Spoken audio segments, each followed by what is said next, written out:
have good meditation? You are incredible. I couldn't sit as long as you. You are really good. How did you do that? Lean on each other? Or use each other as pillow or something? Okay, I lay down first and you sit there. And later we take turn. How did you do it? It's okay? You can bear it? Wow, you're better than those Zen monks in Japan. I'm telling you, the Zen monks, they eat, some of them eat meat, right? Not in the temple maybe, yeah, but some of them do. In Japan only, yeah? In Japan. I don't know how they sit so long. If you eat meat, can you sit that long? They sit only maybe once a while, 1 week long. They sit like 15 hours per day. How many hours you sit per day here? Huh? How many hours? Tell me. Huh?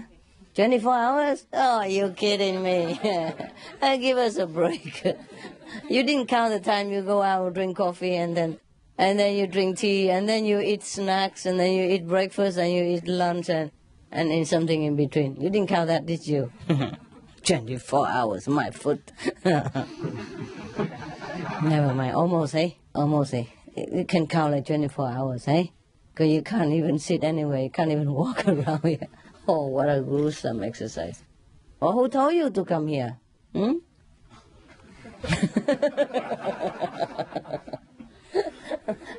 Did anybody force you or anything? No, huh? I don't remember they do that. My goodness, yeah? Wow. Nobody forced you and you just come like that and sit until your bottom. You feel anything around there? Yeah? You okay? You feel hurt? Yes? Then please go out.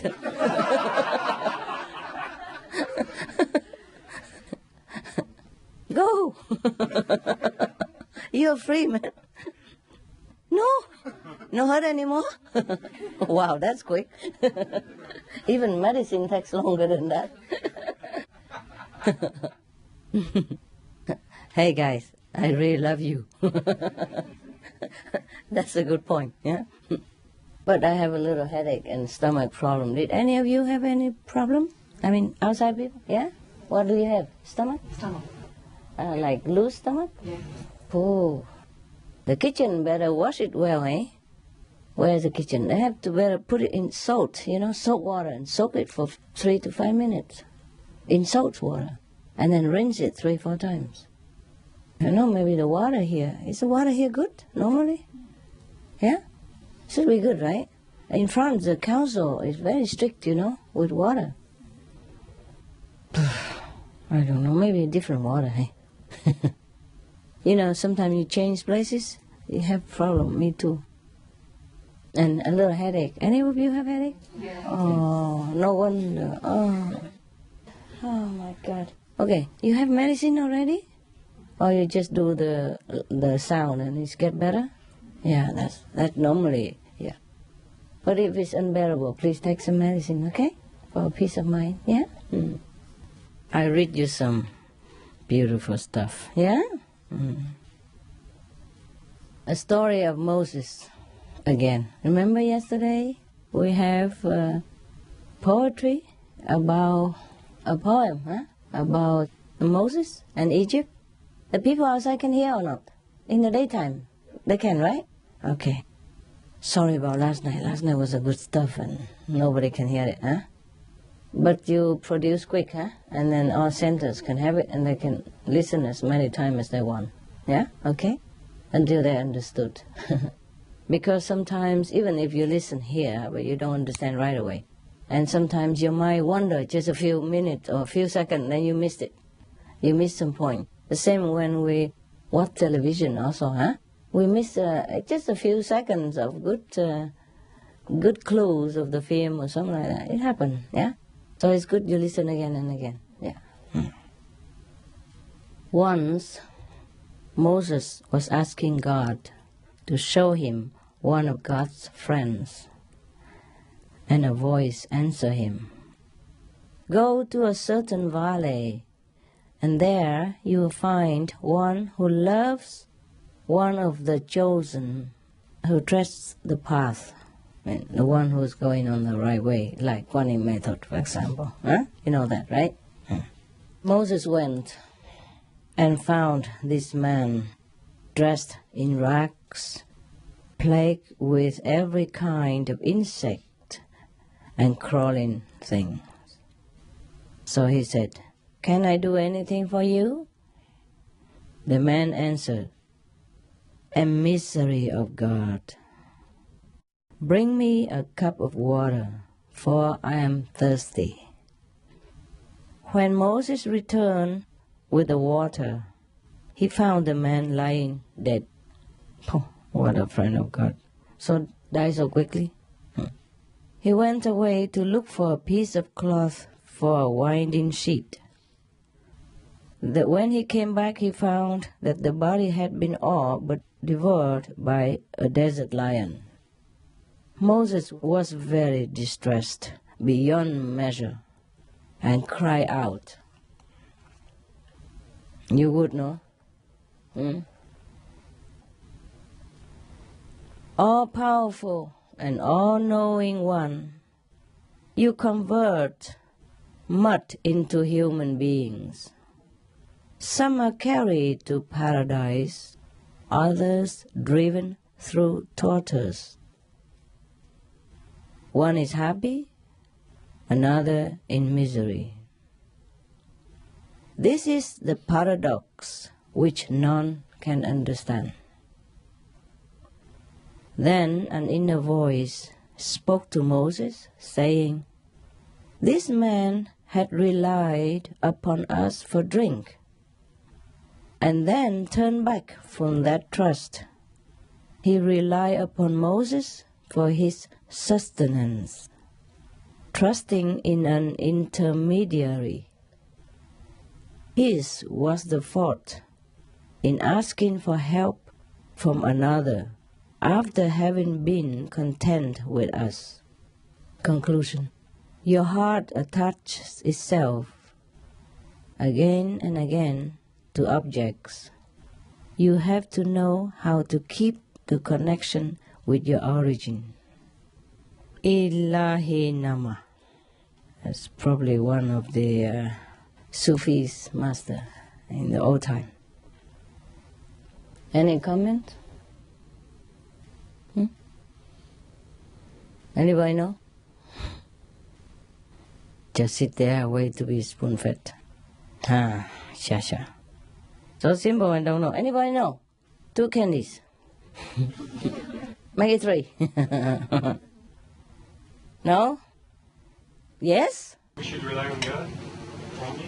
Yeah, that's correct. It's very obvious. But how in such situation? He did rely on God all that time, huh? That's why he let all the insects, crawling over him and bite him, and he doesn't have any decent clothes. He probably been sitting there a long time, meditate or something, yeah? And normally, he would have continued to rely on God until Moses came along. That is sometimes the problem, huh? Yeah. Sometimes we feel very contented, yeah, and happy with our situation, yeah, and grateful. And suddenly comes somebody, and then we feel like, I have some help. Why don't I just make use of this help? Yeah, and that's the problem. Most of the times, in many things, even in the world, if you rely on yourself, you do it quick. And even very intelligently and successfully. Oh, there are a couple of friends in the house and you ask them to help, while you're doing something else, and they mess it all up. No? Did you have such experiences? Yeah. And then you have to start it all over again, and even worse than before.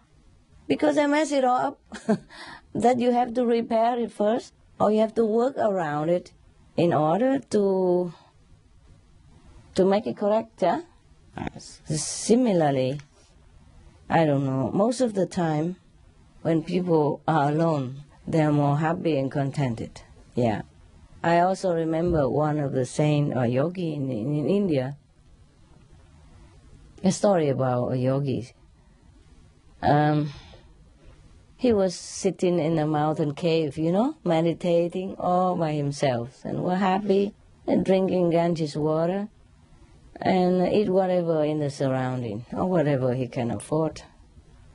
And then slowly people discover him, Like, oh, there's a holy man. He must be holy if he sit alone in a cave, and look so happy, then he must be holy. So everybody start telling each other to come and worship him.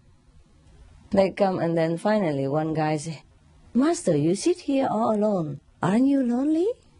You don't feel lonely? He said, in fact, I did not until you guys came. It's true like that, Sometimes when I was in a cave alone, I never felt lonely. I feel so happy. And many of the things I discover, mostly in there and of a high order. But I remember when I was in Sihu or Meli, for example, every week people come by thousands to see me. And I have to take care of them, and different demand, and I have to give them some talk or something like that. And after they left, I feel kind of empty, you understand me? Like they take everything away, and I just left like so dry up or something like that. It's not that I don't love people. I'm just telling you the feeling that come as byproducts of those time, yeah. So I was thinking, after Meli, or other ashram when I give lecture every weekend, after that I was thinking, when I wanted to go into retreat in a cave, I was thinking I will never last 1 minute. But I love to go there so much that I must go. And I brought provision, canned food stuff, nothing much, and something so that it lasts long, And I feel so good. I thought I might be afraid, or lonely. But I said, never mind, even if I be afraid or lonely, I still must go. Just to see. And then nothing. It feels so good. I couldn't stay long enough. But then, I don't know, the police came and make a lot of noise and ask a lot of questions, and I think I better go, So that's how I had to leave. They don't mean anything, they just wonder why. Of course, what am I doing in here, For example, Yeah, I can't believe it, so anyway. And suppose I continue to stay there, after the police question, everything will be okay. Suppose I continue to stay there. I bring others, Look, there's a woman who sits alone in there. And she eats vegetarian, maybe something, Let's go and check out. Or maybe we should bring her some chicken. She didn't have any food there. Give her some chicken. And she's so small, maybe she needs some chicken to grow up or something like that. Who knows? And there will be no end, and then people will come, and then it become like Meli again, Every weekend they come there. There's a nice surrounding also. I really love those times, when I was in Himalaya alone, or when I was kind of almost recently, a few years ago, I stayed in a cave. That was a good time. But I don't advise you to go there, I don't know if you can, Well, you can if you try, if you want to. But you have to reach almost certain stage in order to be able to bear that. Yeah? Okay? Yeah. Yesterday we were also talking about Moses, Yeah. Even Moses in his state of enlightenment, he still doubts God. Believe it or not? Yeah? Yeah. Because he was feeling sorry for the guy, who couldn't even drink water before he died. And he was so very, seemed suffering. You understand me? But he doesn't know that before he came, that lovers of God was very contented, with whatever he has and whatever the state he's in, until somebody come and wake him out of his probably tranquility, out of the state of mind where you don't even feel the body sensation or the insect or anything like that. Probably this guy has been sitting there for a long time, oblivious of anything surrounding him, because he was in communion with heaven. And then suddenly this guy came along, want to prostrate to him or ask him question and all that. Then he wake himself out of samadhi, and that's how he feels thirsty. Yeah. It's a habit of the mind, wishing something to drink. Yeah. Because he came back then to the mind, not inside samadhi anymore. And that's how it happened. Remember the story also, another story about Moses. When people asked him to command some water for them, and he put the stick, he beat the rock and said, I command you to give water. He thought he could do it, because he did it before, because God have helped him many times. So he thought it's him who do it. He hit the stone with a stick and said, I command you to give water, and water didn't come out. And said, what happened then? What happened after that? Anybody knows? All the Christian faithful? Tell me. How do I remember? I'm not even a Christian. I'm supposed to be a Buddhist now. Tell me. 3 times. 3 times? And then what happened? The water. The water comes out afterward, yeah. Because after it didn't come out, he prayed to God. He didn't dare to say, I command you anymore.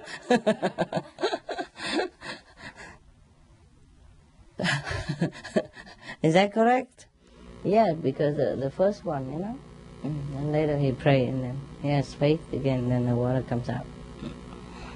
Otherwise, the first one is enough, Why 3 times, huh? You're a Christian, yeah?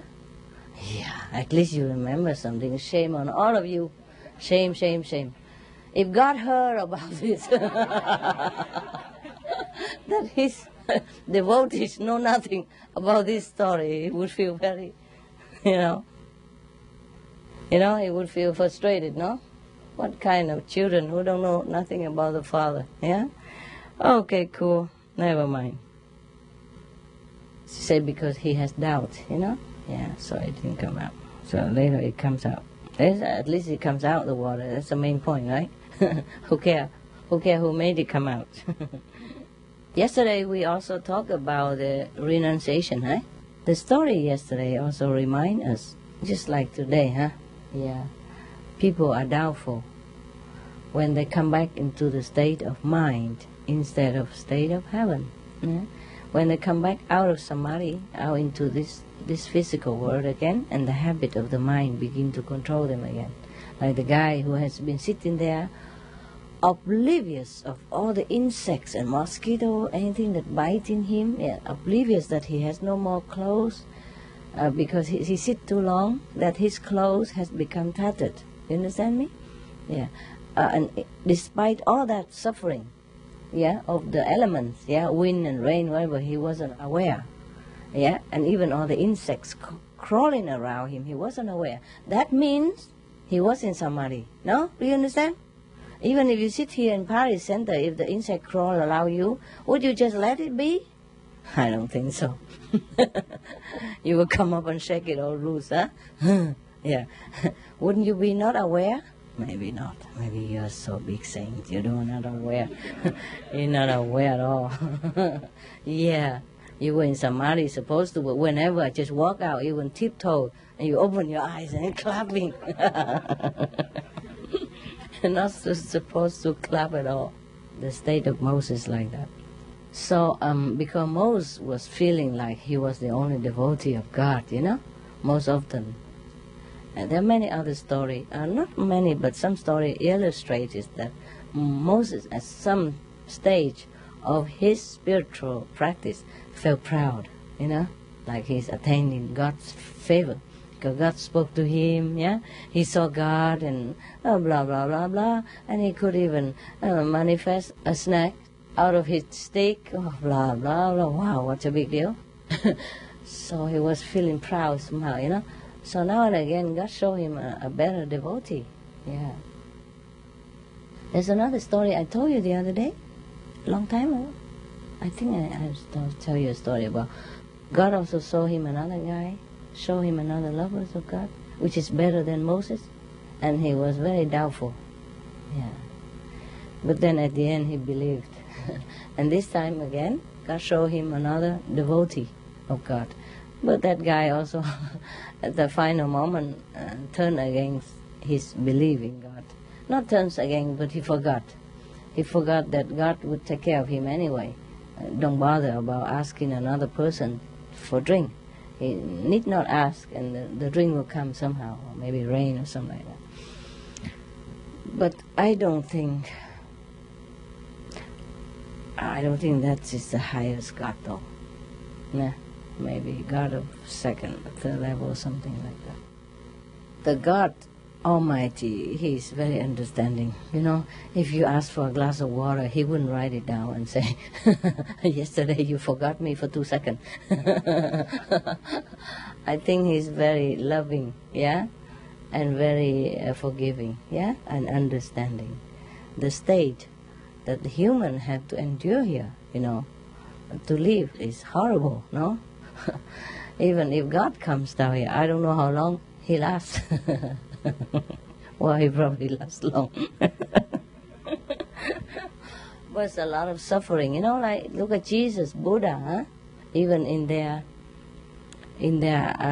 very highly developed spiritual attainment, they still have to suffer, eh? A physical, mental, and psychological, because the people, the non-believer, keep pursuing him everywhere he goes, everywhere he went, and also harassing his disciples. Yeah, same with Prophet Muhammad, same with the Sikh gurus, same with the Buddhas, same with other Hindu master or Muslim master. They have always been harassed, yeah, persecuted, and killed and molested in many different ways. Because this world is half hell, I tell you. So in case if it's a God Almighty, I don't think He would hold a grudge against a guy who just asked for, you know, a drink of water like that. Yeah. But I think it's not about I don't think he died because of that. But what the God in here meant is that perhaps if he just sit a little longer, undisturbed, and don't even think of water, then he's still in the state of samadhi, and he wouldn't have died like that. Not out of thirst anyway, yeah? Because somebody came and then he suddenly realized, oh, somebody can go get me some water since he worshipped me so much. Because God had sent Moses there. And then Moses, because of God's recommendation, that this guy is a highly developed spiritual person, so he came probably with the utmost reverence, yeah, attitude, and probably bowed to him and, you know, worship him and praises him a lot. So this guy suddenly feels, okay, go get me some water, you know. Then that's how you disconnect it. It's not about a glass of water. I think it's about the ego that came up because of all the reverence that Moses has paid to this man. Suddenly awakened his ego some percentage, even very small percentage of ego. That still disconnect him with God and with the meditative state that he was in. That perhaps, yeah, make him subject again to life and death. And he could have prolonged probably his life. Not that it's necessary to live long, but just if he prolonged his life, then he would have attained higher level of consciousness during his lifetime. And then probably drink later, yeah, when he's out of samadhi, when he's naturally out of samadhi, something like that. But he has to rely on a glass of water. Maybe just attitude also, you know. Like, okay, here come a devotee of mine, you know, look, I'm so holy that somebody came all this way to see me. And even God tell him to come to see me. That's why he's in trouble. You capish? I don't think God even the lower, God would hold a grudge against a guy who just want to have some water. Yes, but it wasn't. Perhaps it wasn't natural. You see what I mean? The way he asked for water. Perhaps he wasn't humble. Yeah. Suddenly somebody come, after all this time he sit alone, somebody come and bow to him, prostrate to him and sings all the praise. He said, oh God, even tell me to come here to seek you. So he became proud. Yeah, maybe. That's what I think, I guess. It's difficult not to be proud in that situation, no? Don't you think? Can you put yourself into the shoes of that guy, if he has any shoes?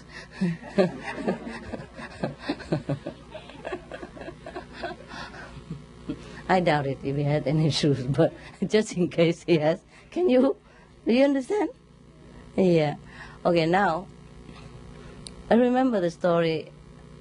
Yesterday, the journalist asked again how it happened, and yeah, everybody knows already that I was having a retreat, in a mountain where they put the ash of the dead body, yeah, in a temple, in a mountain temple where they put the dead ash, yeah. People in the Orient, they believe that if you burn the body of the deceased and put the ash in a temple, every day the soul will hear the sound of the sutra, the Buddhist scripture, and then they will be liberated. Oh, yeah. In that case, you hear one time enough. Why need to hear every day, Can't be that powerful. So they make sure they put them in there forever and pay money, monthly, or give donation to the temple, so that the monks every day, because every day in the temple the monks recite the different Buddhist sutra, Buddhist scripture. Yeah, that's their practice. The monks do that. Instead of a live discourse of a Buddha, they recite the Buddha's talk a long time ago, 2,000 something years ago. Yeah, and they recite it every day. And that's the thing that will liberate them and enlighten them. Okay? That's how they do it. So the soul of the deceased probably hear it every day. They think the soul stay in the ash anyway. And then hear the sutra every day, so it get liberated. Maybe the ash will be liberated one day, when when something blow it up and then scatter all over. But I don't know if the soul get liberated from that. Well, I don't know really. I'm not asked, so I could not tell yet. But if the soul ever retain in those ashes, then I would feel very sorry for whatever the soul that is. Yeah, stay in that little urn. Yeah, every day scoop up in there and have to listen to the monk cock, cock, cock, kang, kang. And they not only reciting, they put the wooden fish, They beat the wooden fish every day. Bong, bong, bong, bong, bong, bong, bong. And they recite together with, it's like you sing with music. And also, now and again, they also beat on the gong, the bell. And they go, cock, cock, cock, boom, cock, cock, cock, cock, boom. Oh. Yeah, that's good. Maybe the soul is so fed up, he will liberate by himself. I would try to get free in that case, myself. I wouldn't be able to bear it. Yeah, that's a good idea. Probably that works, yeah. Anybody would feel scared, get fed up. Shocked, so get liberated, no? Just like when you have a hiccup, huh?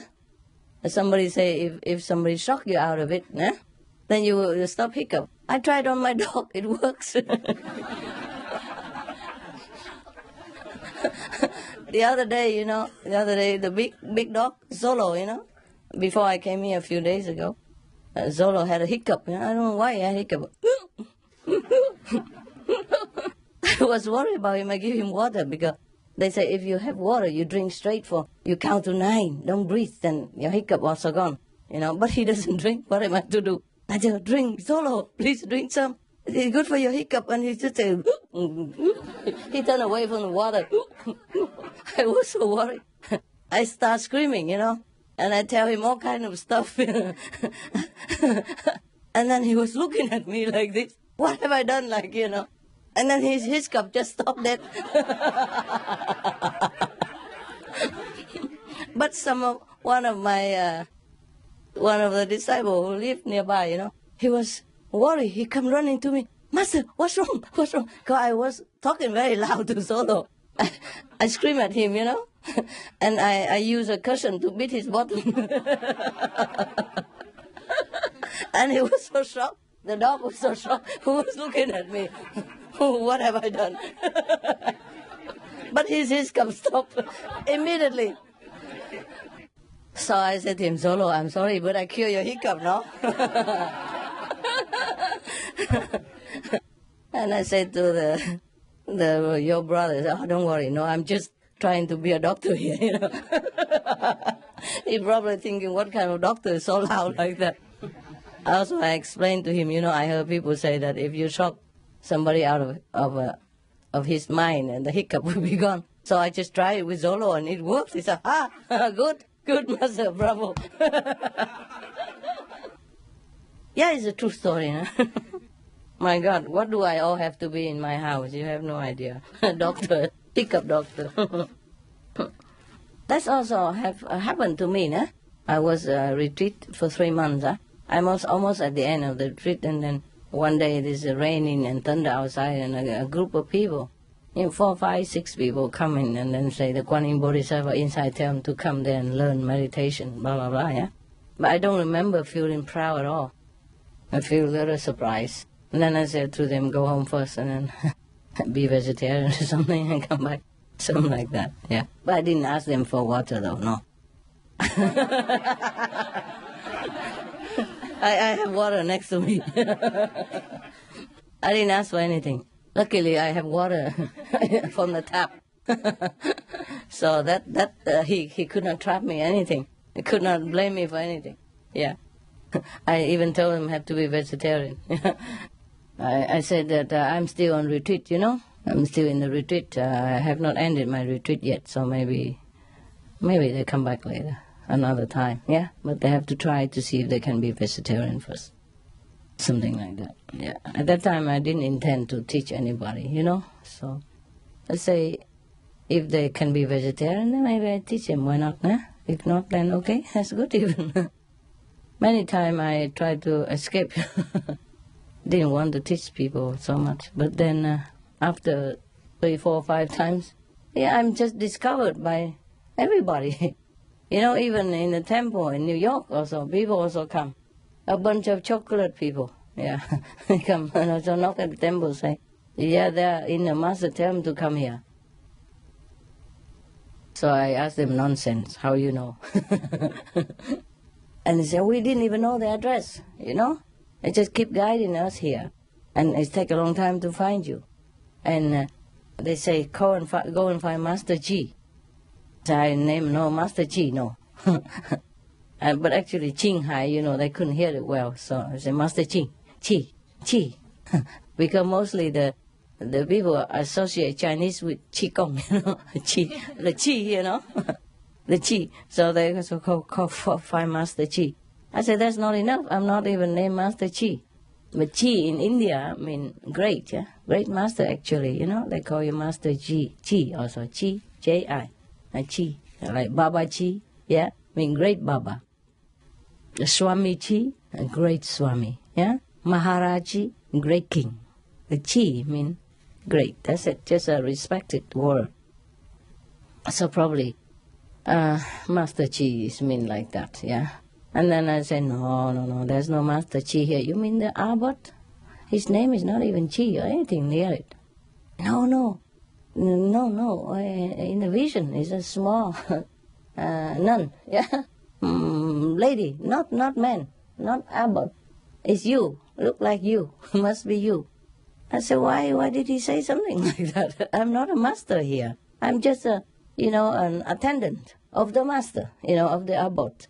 Yeah, I'm just cleaning toilet. Cleaning toilet and floor and cooking stuff, Feeding the ghost, morning and evening. That's what I do. In the Buddhist temple, they feed the ghost. There is a mantra you can recite in the morning and evening together with the liturgy. You recite sutra and mantra, and then some mantra for the ghost, and then you do a special gesture, like a mudra, they call it, yeah? And then you sprinkle water and rice all over direction. These are for the ghost to eat, for hungry ghosts, supposed to. Yeah. No wonder there's so many ghosts in the temple. Oh, gosh. And I live alone there, you know. They don't come to my room, of course, but they're around in the temple. Or if you allow them to come and call them every day, of course they come, no? The temple is not full of Buddha, they're full of ghosts. Later on, and they even, okay, I say that I don't buy it, you know. Maybe somebody play joke on you. Then later they even describe my habit, you know, what time I get up for meditation and what I do in the temple. And it's very intimate, you know what I mean? Nobody know and what I do, you know. I mean, in my room, yeah? Not even the abbot or anybody live there knows, yeah. So I thought, okay, that's very good. Okay, come back, vegetarian, and come back. And that's how, you know, I get discovered one place after another, even in India already. Before I wasn't even intending or anything. I was just walking around the Ganges, you know? Yeah. Meditate here and there, but in my room, yeah? In a mud house, yeah? I did not even get in touch with anybody. I have no friends, no yogi friends, nobody. And I just went to buy a book and some vegetable, and that's how they tell me, oh, you are the Buddha, you must give me meditation technique, blah, blah, blah. Because they can see. Some of them are seers, you know, the Indian? They can see, yeah. So I had to have one disciple in India before I left India. Believe it or not. If I don't leave, I would have more. He said he will bring family and friends. I said, no, I'm going away. Then go to Taiwan and get discovered in Taiwan. Then go to New York, also discover in New York. So, and then I went back to India and I get dragged back to Taiwan again, you know. So I said, okay, never mind. Let's do it. That's how it started, eh? But I have told you already, my job is not to be a master, you know, of this kind. Yes, so if I'm taking you up, it's just by the way, huh? Don't complain, huh? I do what I can only, okay? In my spare time, huh? My real job is very busy. Yeah, okay? So now and again we had retreat, that's okay already, eh? Any complaint? No. Yes or no? No. Good answer. Correct answer. Moses has no business to go around and bugging people like this, no? Huh? If you believe in God, they just meditate anywhere. What for going around and nosing other lovers' business, yeah? If this guy is a lover of God, let him be. If you come there, interfere, then maybe he's not lover anymore. Just like a couple, you know, they love each other and come a new woman coming, or a new man, you know? Then it's a steering problem, no? And then they might break up, the two lovers. And they mess it up. And sometimes not necessarily that the woman or the man love the third person. It just may be a temptation for the moments, you know? And then they break up the real love relationship. Do you understand that? You know that, right? You know it happened, right? Yes. And sometimes you really love a woman, nah? Or just say a man, okay? Really love your wife. And then you married and all that, have children and all that. And then suddenly another woman come in. Yeah, and try to kind of seduce you. Or charm you. Just maybe for fun, or maybe she likes you. And then because it's handy, convenient, you fall into the trap. And then your wife found out, or then you become, you know, unhappy. The marriage become very rocky, yeah? And then your wife left you. And then suddenly you realize you already love your wife. You don't really love this woman, yeah? Maybe just a fancy a few days or something like that, and you feel very, very sorry. No? It happened, right? At least in the movies I saw. And the wife also very suffering because she loves her husband, eh? Just because of that woman come in and she became doubtful of his love, eh? And then they separated. So something like that. So I think it's similar here in this story. I think Moses was very nosy.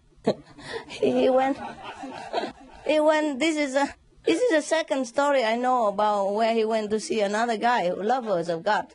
What's business of him to do that? If he loves God, he just sits somewhere where he stay put, meditate, no? Huh? Well, why go and nose into somebody else's love and then break him up like that? Huh?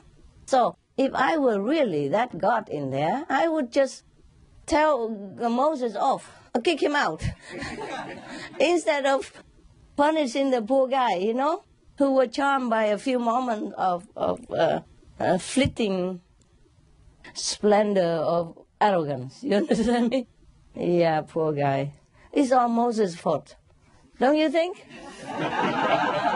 Oh, you're laughing. Tell me, yes or no? If Moses hasn't come there, the poor man or the good, beautiful man would have stayed continue in meditation and would have not to die so suddenly like that. Yeah? Because all the insects, all the mosquito biting him and all the crawling things on his body, he wasn't even aware. How would he be aware of a thirst? You know what I mean? Yeah. Oh, Moses come and wake him up, you know, maybe give him a massage or something, or take away the ants. And then he begin to realize, oh, this guy is very good for me. I can use of him. It's really, this is not a very good thing, to have somebody come and disturb you like that, nah? While you're in communion with God. That's the reason also I tell you to meditate alone, no? That's the reason why the Bible mentioned that pray in the closet, yeah? Be you not like the heathen, you know?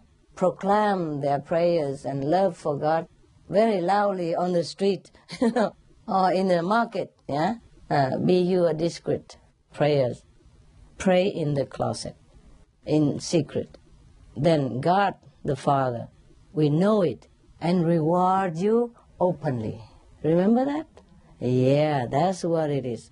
And what guy most should know better? And this kind of God also lousy too. I'm sorry, this God also lousy.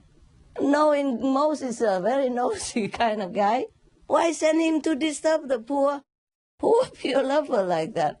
My God, that's just only one sip of water and God criticized him. So, for my opinion, I don't think this is a high God, no? Right? Even I wouldn't scold you if you ask your brother bring you a glass of water because he fancy you. Okay, so the conclusion is we know now. We keep our devotion secret. We keep our real love secret. Once everybody knows it, or anybody knows it, they might try to destroy it. By accident also, yeah, by clumsiness, and by overdriven reverence to us. And we'll be in doom. Gone up too quickly, easily, and then don't know how to keep it. It's easy for me to take all of you to the fifth flame. But I let you earn it. I let you used to with trial and tribulation, and also how to keep your ego down. Yes. I could even take you up with the ego and all. But it's no good for you. You won't last, okay? See what I mean? So you should earn it, yeah. And go one step at a time, baby steps, yeah? Today, second, tomorrow third, next day fourth, and the day after fifth. So easy, no?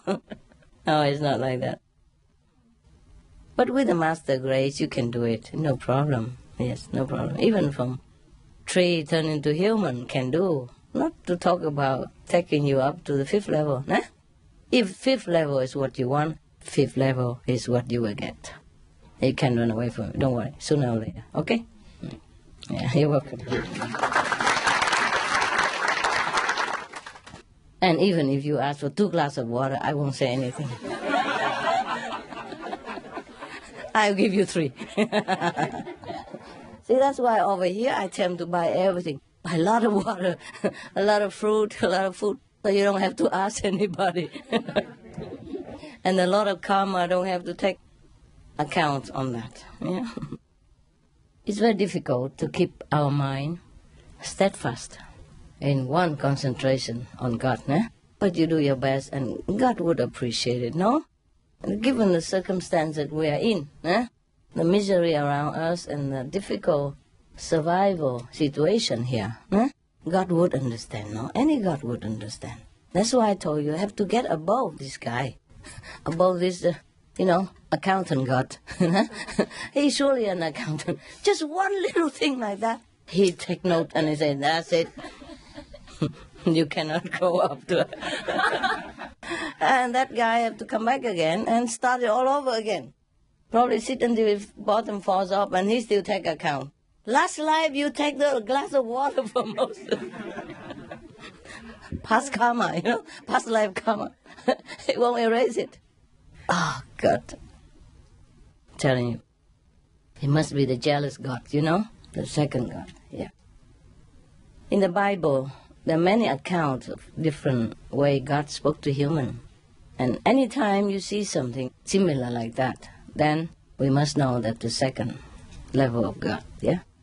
Even then, even if this guy forsake all the water and don't drink, and seeing mostly not seeing, still he hasn't got nowhere yet. You see what I mean? He's still in the grip of the second, in the karma God. Yeah, you can see that. Not only he didn't provide any water for him, yeah, he let him even feel the bang of thirst and then have to ask somebody and then take account for it. Do you understand the Lord of Karma? He's very, very strict. The second level God. He created human. And he borrowed the soul and the power from God Almighty. But he borrowed it and he created human out of mud. Dirt. The material things. And then he claimed ownership. That's why if we want to come up, take time. Yeah, okay? Because the second level did not create anyone from the third level upward, so he cannot claim any credit on that. He cannot control anybody. But the one he created from the second level down, he can. He thinks it's his citizen, his children, yeah? Therefore, that's what it is. I don't want to go deeper into the level of Bible. But it's like that. Anyone is created from second level is bound to be controlled by the second level God, the Lord of Karma. Okay. Just now we talk about this guy who forsake everything, even until his body is feeling no more of the insect bite and sickness and things like that. And that means he's a great renunciate, nah? He forsake everything to go there to meditate. You see what I mean? Like a monk, nah? Even then. Just one little drink of water. So that means he has not really had a master, yeah? And the God that he has spoken to is not a higher level of God. Or to Moses at that time, yeah? Because if Moses has attained great enlightenment at that time already, then he wouldn't have go and asked for any other level, any better than me, and blah, blah, blah. You know what I mean? Yeah. So renunciation, as the way we see it in this world, like monkhood and all that, is not sufficient. That we can tell, hey? By all the, evidence that we have in the Old Testament, in the old stories of practitioners. It's not enough. Even if you don't believe me, you read all this story and then you know. Just like the people who follow Moses, yeah? They forsake everything they left behind in Egypt to follow him. Just taking very simple things because they cannot take everything, They only have camels and they have to walk on foot also. And they have to run quick because the army of Egypt's king was chasing after them. So they cannot take the big trunk of gold or whatever they have with them, no? I don't think so. I think they will just run out, yeah? Whatever they take, just a very small bag, and children have to carry even. So in that case, they really forsook everything to follow Moses. But it's not enough, you see? Because they probably didn't practice well. So when Moses turned his back to go meditate for a few months, they all fall apart and worship a goat statue instead. You see what I mean? So renunciation, not guarantee anything. Not guarantee that you are a highly developed spiritual person, no? You see that or not? Yeah, that's the point. Okay, so now it boiled out to that. You just stay where you are, accept what you have, yeah? And do what you can. Understand me? Yeah, of course. Renunciation in that sense makes no difference. Yeah. only renunciation truly in spirit, yeah? Like, okay, you really want to dedicate your life, yeah, to do something for God, to help mankind, yeah? Not just forsake all your house, your room, and then go and demand another better room in my house. This is not it. That's not it. Like the story I told you before already, yeah? Some people come to my house and have to go down because of water, don't want to stay in that room that I give. Just a little test that cannot pass. Not to talk about greater things. Very easy to fall, yeah? Mm. Sometimes you expect too much from yourself and you can't fulfill it because the mind will hinder you. The habit, the karma, will stop you from doing what you want to do. Yeah. But you can try again, of course. It's no harm to try. Eh? Always try for better and better all the time. But you have to know well that your purpose is really sincere. Yeah? That's really, you renounce it in your heart, not just in your mouth. Because there are many people like that, just talk big and don't do anything. And when it comes to the test, they fail miserably. Luckily, I don't demand anything from you guys, or else I don't know how many will still stay in this room. In those times, one religion get the upper hand and harass the others. This is normal the case, yeah. I think we still have a little nowadays, huh? If not religion, then ideology, or whatever, yeah. But that was, in the past. I think they're getting better now. According to the news we heard, yeah, they try to get together and understand each other, thanks to the SMTV.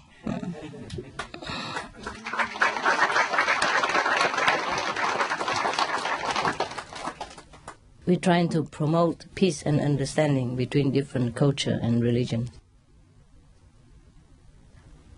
Because I cannot convert them all into Quaninism, no? So I have to let them know that there are peace among people. Just let people be, yeah? If you're Muslim, why not? If you're Christian, why not? You worship the same God, no? I hope. I hope they know the same God. If not, there's no point in believing anything, right? If you believe in every corner of the universe, there's one different God, then I think we'll fight forever now. Luckily, I think they realize they worship the same God. Eh? And since they worship the same God, they should be brothers and sisters. Eh? No matter what name of the God they attach to, that God is the same. Allah just means God. Eh? That's it. You can say Allah or you can say God, who cares? Huh? God doesn't care. Why do they care? If your father doesn't care what you call him, why do you care? Huh? Why do you have to force your brother or sister call our father with a different name, with the name that you like and not the name he likes? Yeah? Maybe your brother call your father Papa, yeah? And the other brother call him Papi, yeah? And you want to call him father, so what the heck? Call what you like, right? This is a ridiculousness of human. I mean, maybe love makes blind, huh? They love God too much, they're blind or what? No excuse, huh? No excuse. So finally, human has to realize that they love the one and only God and get about the business of knowing, respecting, and loving each other. Now, living each other alone. That's really peace in the world then. But I feel peace is nearer than ever, right? Or not? Do you feel? Yes? Yeah. Just a small fraction here and there, but it's no big deal, right? Okay. The more fraction here and there, they have business karma, karmic, business to do with each other, give and take, yeah? So maybe after that, it'll be fine, yeah. But the human have to be vegetarian. That's the best. That will calm everything down. That will bring peace much, much closer and last longer. And of course, it's the best to protect the planet. The first step to protect this planet is vegetarianism, veganism. Yeah. And then everything else also. Yeah? Plant trees, sustainable energy, prayer, yeah. Okay. Unless you have any question or not. Any question? About something you don't understand about spiritual practice, or something you don't understand about the past master spiritual practice, but you don't ask those petty questions anymore. And I'm very grateful for that. Yeah, I'm happy. I think I'm not that enlightened. I've been having this concerning the ego. Yes. If I want to go with all my might to the 5th level, then this must be my ego too, isn't it? No. Because I think if I still wish for something, then this must be the ego. Oh, then don't wish, honey. Just stay here. No, but this is my wish. But since I've been wishing for that for so forcefully, I think maybe this is the ego. It's too much ego. No, it's not. It's just your longing. Okay. There's two different things: longing and selfish want. You see what I mean? If you long for a 5th level, well, what's wrong with that? Yeah, there's nothing wrong with that. You're just missing the other end, huh? Yeah. You miss your lover. You want desperately to go there. That's love. It's okay. Okay, thank you. Don't worry. Even if it's your ego who wants it, it's a good ego. Yeah, what to do, man? Everybody wants to go home, no? So if you want it desperately, or you want it very little desperately, it's also the same. Some people are homesick, a long time, and they miss the home so much, they really want to go as soon as possible. And some just came out of the house not long ago and still tarry around because they still like I see that supermarket, I haven't seen it. Oh, the flower, I want to smell a little bit, because they just came out of the house or something like that. You capish? Yeah. And some has been too long away from home and they just been beaten up by whatever bad experience in life and they just want to go home. I'm tired. I just want to go home. That's it. It's not ego. Don't worry, okay? Yeah. Thank you. All right, you're welcome. Anyone else? Good question. Good question. Good ego. Good boy. Yes. I would like to ask why on SMTV it's Be Vegan on the 4th spot and on the first spot is when it's a quiz on SMTV. Come from where? You French, German? Slovenia. Slovenia, difficult. On Can speak English. Okay. On SMTV it's a quiz. Oh, urgent Yes. question. And Yes. Be Vegan is on the 4th. Be vegan. Is on the 4th. On the 4th, yes. But about the car is on the 1st. Oh, okay. And you said that it must be vegan on the 1st, so we could do that. That's what I thought also. Yes. To be vegan on the 1st. Yeah, it's also okay. Yeah, can do also. Yes. But I go step by step, I make it easy first for them. Otherwise, if I say vegan on the 1st, they don't even look at the other 4. Car, okay, I can change, so why not? Okay? And 1, and then 3, we can plan. No big deal. You see, that's what they're doing all the time now. At least something. You understand me? Yes. If you say vegan first, and they don't even want to listen. I don't look at the other one. You see, alternative. Even pray, I put at the last. See what I mean? Because I said, if all else fail, you gotta pray. That's the only thing you can do. At least when they pray, if the world kaput, they go to heaven. Do you understand me? At least they remember God in their daily life and the time, so they get into habit to remember God the time they die. Yeah, so that's the last solution. Do you understand me? And now everybody running around changing sustainable energy. Hybrid car and planting trees. And they're listening. My God, even you, so difficult to teach you all to talk about outside people, tell them vegan.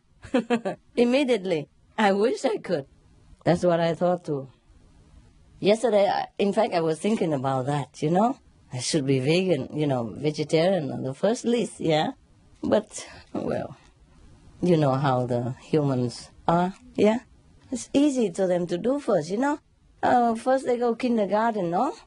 And then primary school, and then high school and college, ne? And if all else fail, pray. Because I worry maybe they don't even do any of them.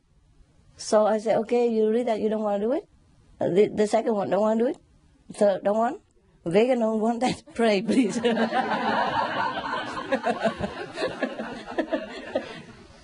You know, people say, run for your life. I say, pray for your life, you know.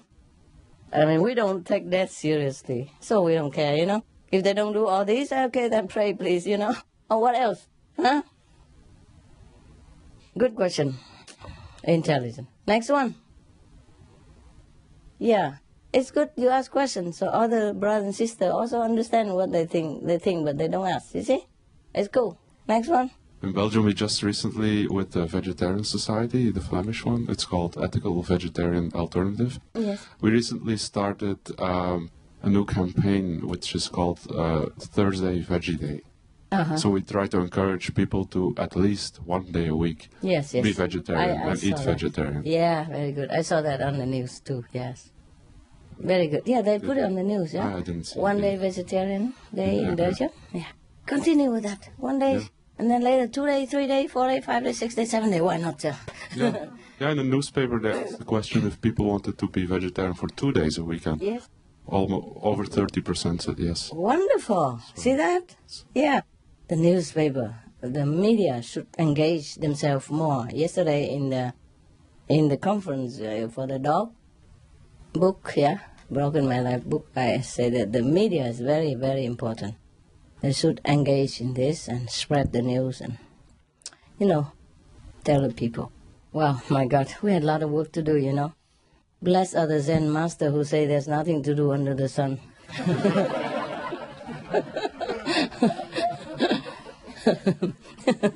May he rest in peace. He rests in peace and we have to do the work. It's true for him, there's nothing to do. It's true, you know. Like many times I told you I feel I have nothing to do anymore, of course. But for others people, we have to do, no? Yeah. Okay, any others? Cool opinion? Question? Answer? Another one, yeah. The musician, yes. Hello, Master. Yesterday you spoke about the White Brotherhood. Yes. And in certain scriptures it is said that they reside in Shambhala, in the desert of Gobi. Mm-hmm. And I would like to know the truth about this. Is it true? Is it really a spiritual center there for the planet? No. They reside anywhere. They don't have to reside in the desert. Yeah. But maybe at some point at that time, at the time when it is spoken, the brotherhood, some of the brotherhood probably reside in there. Yeah? Just like, remember in the story of Yogananda, Babaji reside in the mountain in the Himalaya? Yes. But they don't have a fixed abode, yeah? They're free. They travel all over the universe. Another question. Yeah. It's about Mani, you know, the person prophet. Mani? Mani Haya. It was a prophet in Iran. Yeah. And I discovered that all his disciples were vegetarian, and they also were very attentive to animals. Like they kept something in when they walked. You know, they walked a lot in their mouths, not to eat insects and all this. They wear the mask? Yeah, they wear a mask. And also, Mani was using the teachings of the Buddha when he was in China, and also the teaching of Jesus when he was more in Europe. So I wanted to know if he was actually really a master in initiating people. Of course. Where is he now? Okay. Okay. If it's good, you make a documentary out of him and we can show it. Yeah, because I was very touched by his teaching. Yeah, you better do. Make a documentary. Because he was very attacked and he wrote more than 20 books. Oh, that's good. And everything was burned. And that's good. Yeah. Burnt or? Yeah, he was very attacked. Like, like maniac, we say in French, and all this comes from people that attacked him. Oh, God, horrible. Of course, I told you all the master before has been persecuted, no? Okay. Now, can you make some documents about him as much as you can, and then we can show it on TV? Yeah, fantastic. I'll do we it. do all the time, a different master, you see that? I'm sure he's a great master, too. But no need to ask me for what he teach, you know that. Actually, what I want to ask if it was you, because it's very... Not because he was... No, it wasn't. Okay. Yes, thank you. Okay, thank you. It wasn't, but he was a great master. Thank you, Master. Yeah, a good master, a real master. Yes, like 5th level. Yeah. Okay, thank you. I'm sure he was very greatly enlightened. Mm-hmm. You know, you can tell by the way he teach. You know. Yeah. Yes, he was very universal for that time. Then it's good, and loving animals and all that. It's correct. Yeah. Okay. Thank you. Thanks so much. Information. Make a show. Okay. Yeah, I'll do it. I have a lot of material about him. Write about it. If you cannot write, ask some good writer to write, and then we will show it on TV. Fantastic. I'll do it myself. Thank you. Please do more research about any great master, okay? Sometimes a master not very famous, and he left very little teaching, or maybe he has been so much harassed that his teaching has not much left over. If you know about it, please write a documentary about it, okay? Or ask somebody who can write, you know, a good writer, write it with some picture or anything, then we can show it on our TV for the people's education, yeah? As a documentary. We do that all the time now, okay? So one by one we introduce different masters of different ages, yeah. Very good, good guy. Next one, any more questions? I can ask so much questions, but I think it's okay. No, come on, go ahead. I don't mind. Yeah, okay. Well, I don't know if you can answer to this question. It's kind of personal. Well, I don't know. Anyway, no, it's just no. That's not the man. Yeah, you said you was a master before in India, and well, I feel a great affinity with you. Yeah. And the only master I really felt very attracted to, it's a master that died now a long time ago, is Sant Kirpal Singh. Oh. And yes, I wanted to know if you, well, what do you think about him? Yeah, he's a great guy, but I'm the master of Kirpal Singh. Okay. Baba Chi. Okay. Baba Sawan Singh. You were Baba Sawan Singh? Yeah. Okay, yeah, that's what I thought, yeah. Okay. But Kirpal Singh very much beloved to Sawan Singh. Yeah, they are connected very well. He's the okay. master of Kirpal Singh. Thank you so much. It was very important for me to know this. Yeah.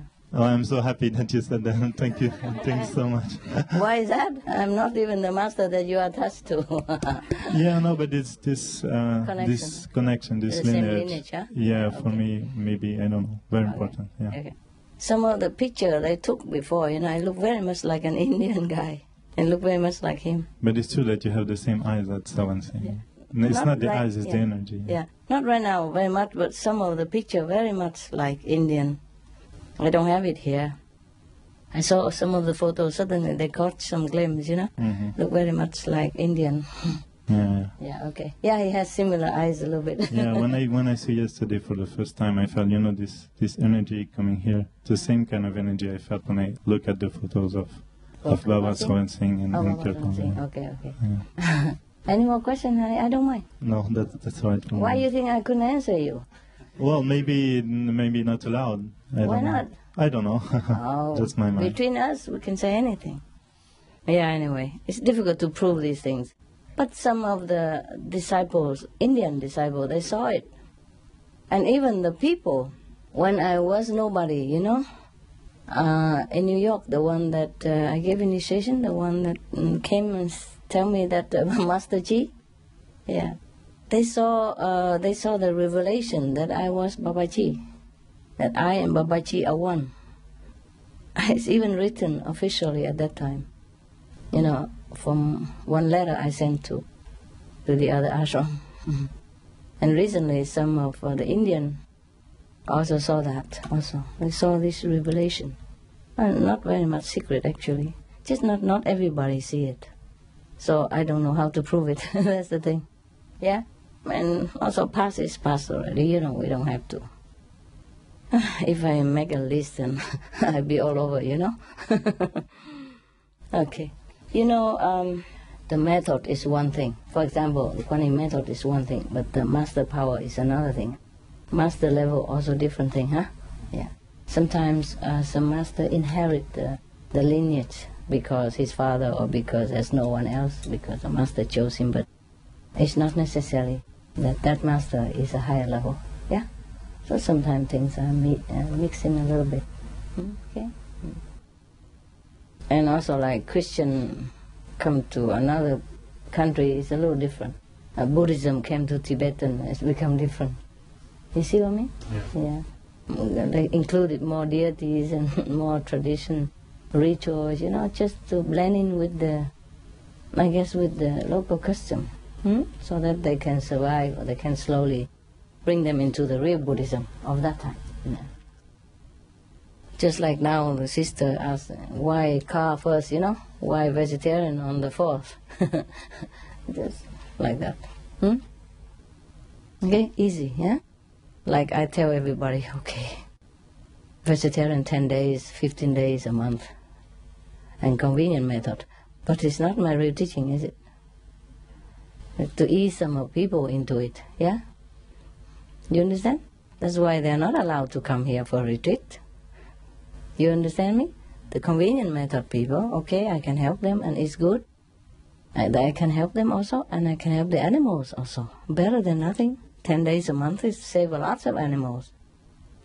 If I cannot force them to eat whole vegetarian, I cannot. But it's good already that I agree to 10 days per month at random, I do what I can. You see what I mean that?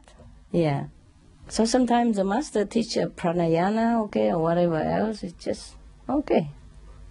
It's not the main point. Yeah? I ask it also because as a singer, sometimes it's interesting for me too. A singer? Oh, I see. Did you practice pranayama?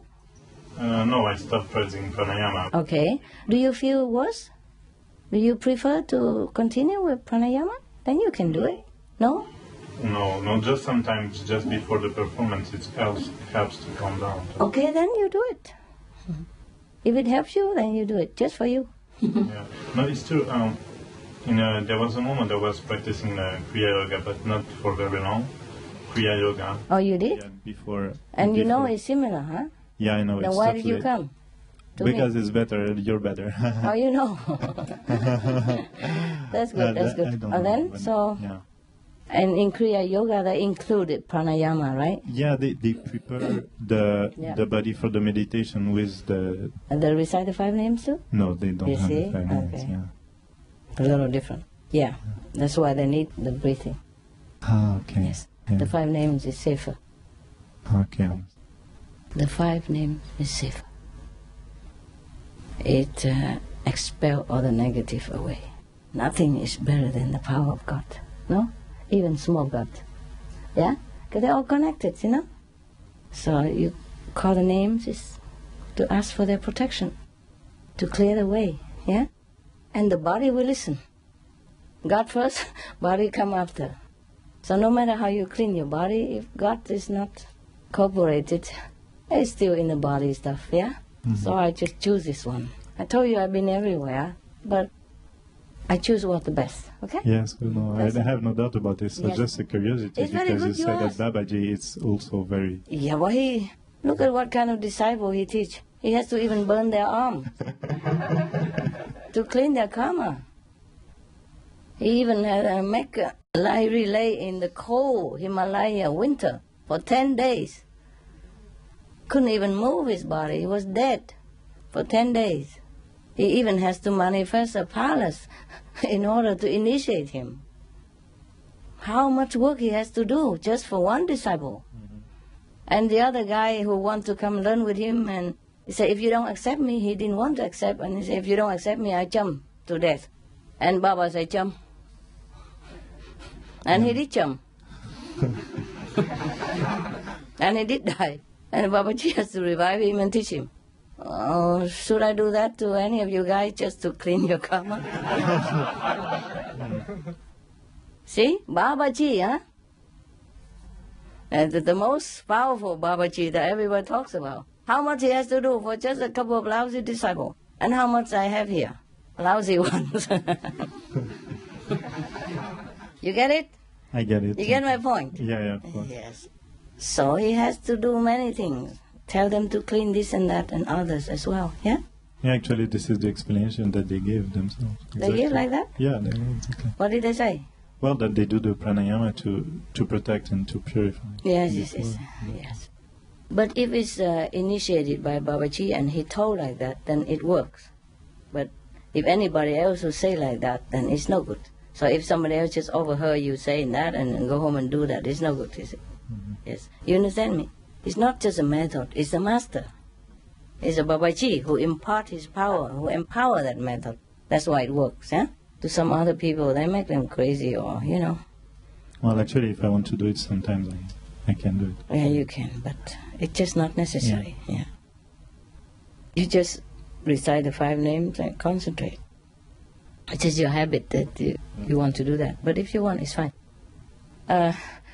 You breathe a little bit, yeah? When you exercise a little, then you breathe deeply, yeah? And then you cleanse up just the garbage stuff, element stuff. And the 5 names, anything. Understand me? Because suppose you are sick or something, you can't even walk, you can't even breathe, your consciousness still recite the 5 names. Your subconscious still recite the 5 names. In your dream, in your sleep, in your accident, in your coma, you still have it to protect you. That's why I don't want you to rely on any breathing technique to cleanse you, but the God power. Within this 5 realm, within this world, universe, the 5 gods is the most powerful. No one can beat them. You understand me? So they are to protect you. Yeah? But of course you have to be introduced, you know, by master power. Yeah, of course. Then it's effective for you. You get it now? Mm. Because in the sleep, you can't breathe Kriya. I want you to continuously meditate in any state of your mind. When you sleep, yeah, when you're tired, when you're exhausted, when you're unaware of your breathing, when you're in coma, when you're accident, anywhere at all, you recite the 5 names all the time within your conscious or subconscious then, and it will always protect you. See what I mean? Yeah, that's why we don't rely on any material thing or ephemeral method. Yeah, but I know all that also. Yes. Also, mostly you should lay down. Yeah, yeah, and then you breathe it into the lower chakra, like the solar plexus, for example, and then slowly you push it up all the way up there. Yeah, and then you come out. Or why bother? Just stay from here. Start from there, eh? Mm. But it's good for singers sometimes because the singer, they do this, right? They push all the chi to the stomach so they can sing better. They sing from the stomach. They don't sing from the chest. Is that what correct? I learned singing a little bit. So. I know just a little bit. I don't know why I learned singing. I told you the story about my opera teacher, huh? She told me my chest is too flat. I can't be an opera singer. I think I can be, huh? You know, Victoria, Victoria, Victoria.